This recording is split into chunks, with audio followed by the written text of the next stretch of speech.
Hello guys, mai-share ko lang no. Ito pala ang bulaklak na amaryllis flower guys, no, amaryllis plant.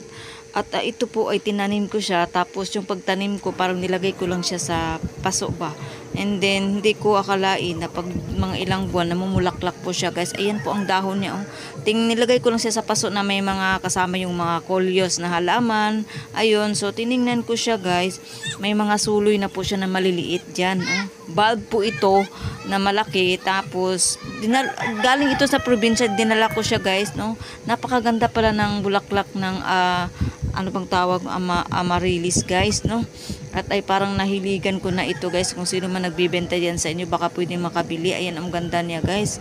At saka may ibang variety nito, iba't ibang kulay guys itong amaryllis. Ngayon po ay mag-alaga na ako nito dahil sobrang ganda ng mga bulaklak at hindi siya hirap alagain. Kahit wala siyang dilig, okay lang.